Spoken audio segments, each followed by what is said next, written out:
জানিয়ে দিব এই মুহূর্তে আমাদের হাতে এসেছে বাংলাদেশের গুরুত্বপূর্ণ আপডেট সংবাদের শিরোনাম। শুরুতেই থাকছে জমায়েত বাড়ছে শাহবাগে, রাতভর থাকার ঘোষণা। এবারে জানিয়ে দিব কাফনের কাপড় বেঁধে যশোরে বিএনপির বিক্ষোভ মিছিল। যশোরে ৫ আসনের ধানের শীষের প্রার্থী পরিবর্তনের প্রতিবাদে কাফনের কাপড় বেঁধে বিক্ষোভ মিছিল করছে বিক্ষুব্ধরা। এদিকে হাদী হত্যার বিচারের দাবিতে অবরোধ চালিয়ে যাওয়ার ঘোষণা ইনকিলাব মঞ্চের। আরও থাকছে ওসমান হাদী হত্যা, ফয়সালকে পালাতে সহায়তার অভিযোগে গ্রেপ্তার দুজন এবারে কারাগারে। সর্বশেষ জানিয়ে দিব ময়মনসিংহের পর এবারে রাজবাড়ীর ঘটনায় ভারতের কড়া বার্তা। এতক্ষণ শুনছিলেন হাতে থাকা আপডেট সংবাদের শিরোনাম, এবারে বিস্তারিত। তবে তার আগে অনুরোধ রইল ভিডিওটিতে একটি লাইক এবং কমেন্ট করে জানিয়ে দিন ভিডিও সম্পর্কে আপনার মূল্যবান মতামত।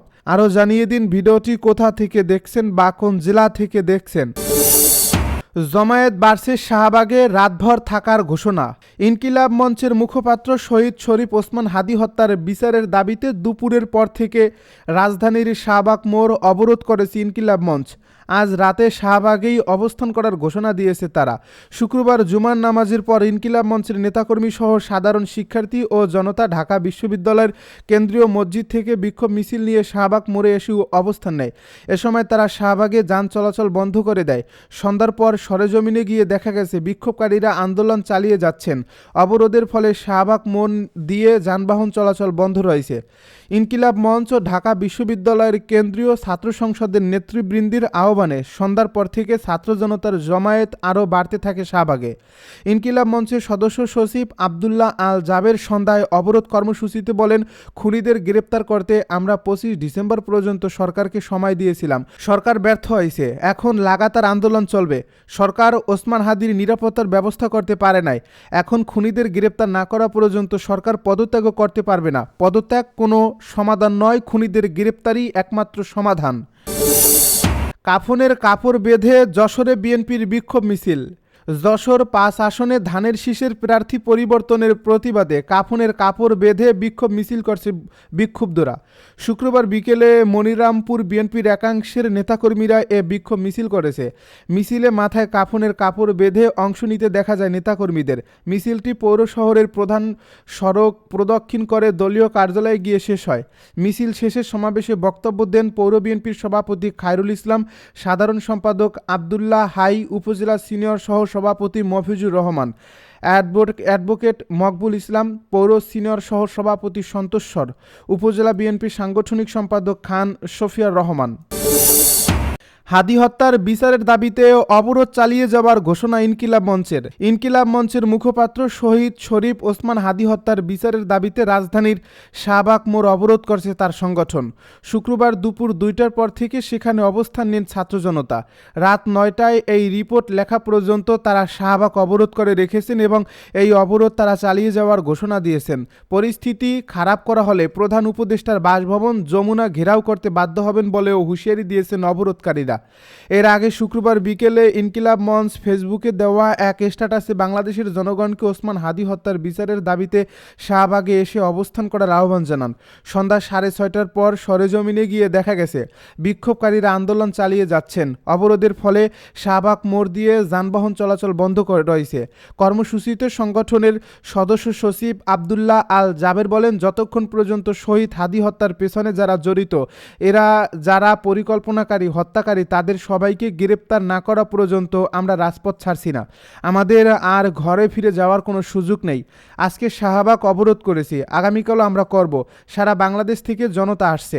কর্মসূচিতে অংশ নেওয়া হাদীর ভাই শরীফ ওমর বিন হাদী প্রয়োজনে প্রধান উপদেষ্টা অধ্যাপক মোহাম্মদ ইউনূসের বাসভবন যমুনা ঘেরাও করার হুমকি দেন। তিনি বলেন, সরকারের অবস্থা দেখে বোঝা যায় বিচার নিয়ে তাদের কোনো আগ্রহ নেই। ওসমান হাদীর বিচারের দাবি এখন বাংলাদেশের 18 কোটি মানুষের দাবি। আমরা রাজপথে নেমেছি, বিচার না হওয়া পর্যন্ত আমরা ঘরে ফিরব না। আমরা কিন্তু আবার কঠিন কর্মসূচি ঘোষণা করতে বাধ্য হব। রাষ্ট্রের পরিস্থিতি খারাপ হওয়ার আগেই বলে দিতে চাই, আমাদের বাধ্য করবেন না ক্যান্টনমেন্ট বা যমুনা ঘেরাও করতে। পূর্ব ঘোষণা অনুযায়ী হাদী হত্যার বিচারের দাবিতে শুক্রবার জুমার নামাজের পর শাহবাগ অবরোধ করে বিক্ষোভ কর্মসূচি শুরু করে ইনকিলাব মঞ্চ। এ কর্মসূচিতে যোগ দিয়েছেন বিভিন্ন শ্রেণী পেশার মানুষও। টানা 5 ঘন্টা ধরে অবরোধ চলতে থাকায় আশপাশের রাস্তায় যানজট দেখা যায়। ফয়সালকে পালাতে সহায়তার অভিযোগে গ্রেপ্তার দুজন এবারে কারাগারে। ইনকিলাব মঞ্চের মুখপাত্র শরীফ ওসমান বিন হাদি হত্যা মামলার প্রধান আসামি ফয়সাল করিম মাসুদকে সীমান্ত এলাকায় পালাতে সহায়তার অভিযোগে গ্রেপ্তার সিবিউন ডিউ ও সঞ্জয় সিসিমকে রিমান্ড শেষে কারাগারে পাঠানোর আদেশ দিয়েছেন আদালত। 2 দফায় মোট 8 দিনের রিমান্ড শেষে শুক্রবার তাদের ঢাকার চিফ মেট্রোপলিটন ম্যাজিস্ট্রেট আদালতে হাজির করা হয়। মামলার তদন্ত শেষ না হওয়া পর্যন্ত তাদের কারাগারে রাখা আবেদন করেন তদন্ত কর্মকর্তা। শুনানি শেষে বিচারক রিপন হোসেন তাদের কারাগারে পাঠানোর নির্দেশ দেন। তদন্ত সংশ্লিষ্ট সূত্রে জানা যায়, গত 12 ডিসেম্বর পল্টনে হাদিকে গুলি করার পর এই 2 আসামি প্রধান অভিযুক্ত ফয়সাল করিম মাসুদ ও তার সহযোগীদের অবৈধভাবে সীমান্ত পার হতে সরাসরি সহায়তা করেছিলেন। গত 12 ডিসেম্বর জুমার নামাজের কিছু পর রাজধানীর পুরানা পল্টনের কালভার্ট রোডে রিকশায় থাকা ওসমান হাদিকে গুলি করা হয়। তাকে মাথায় গুলি করার পর মোটরসাইকেল নিয়ে পালিয়ে যায় দুর্বৃত্তরা। পরে প্রথমে ঢাকা মেডিকেল কলেজ হাসপাতালে এবং পরে এভারকেয়ার হাসপাতালে তাকে চিকিৎসা দেওয়া হয়। সেখান থেকে উন্নত চিকিৎসার জন্য 15 ডিসেম্বর তাকে সিঙ্গাপুরে নেওয়া হয়। সেখানে 18 ডিসেম্বর তার মৃত্যু হয়। ময়মনসিংহের পর রাজবাড়ীর ঘটনায় ভারতের কড়া প্রতিক্রিয়া। রাজবাড়ী জেলায় চাঁদাবাজির সময় উত্তেজিত জনতার সঙ্গে সংঘর্ষে এক হিন্দু ব্যক্তি নিহত হওয়ার ঘটনায় কড়া প্রতিক্রিয়া জানিয়েছে ভারত।